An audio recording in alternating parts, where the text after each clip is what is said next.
Soyons saints, en partenariat avec Magnificat. Aujourd'hui, nous souhaitons une belle fête à tous les gabins et les filotés.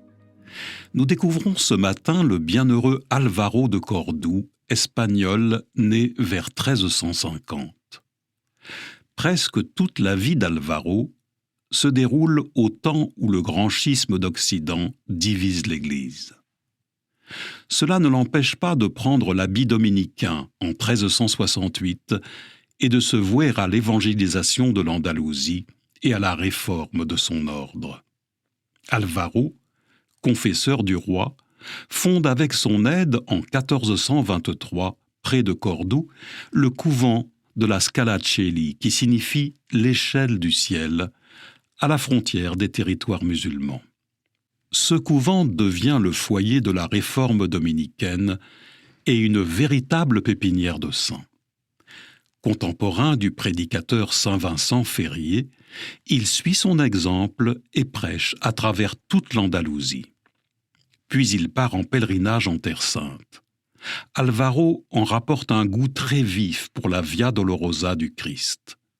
Il diffuse ainsi en Occident la démarche du chemin de croix et établit dans son couvent des chapelles dédiées aux divers épisodes de la Passion.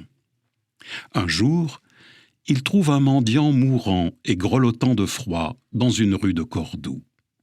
Álvaro l'enveloppe alors dans son manteau, et le pauvre est si maigre qu'il n'a aucun mal à le porter tout emmailloté jusqu'au couvent, tout en priant pour lui.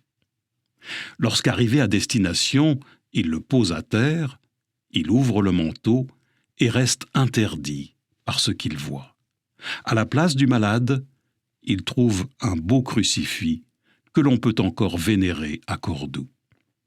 Ce signe conforte Álvaro dans le fait de chercher dans les plus humbles la présence et le visage du Christ.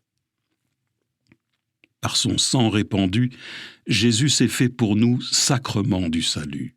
Et Álvaro a introduit la vénération du chemin de croix afin de nous aider à mieux prier et comprendre le mystère de la Passion.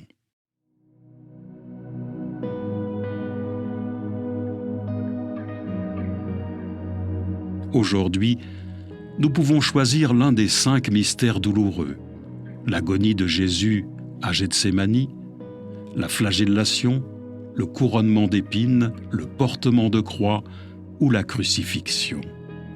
Méditons le mystère choisi et essayons ainsi de nous rapprocher du Christ.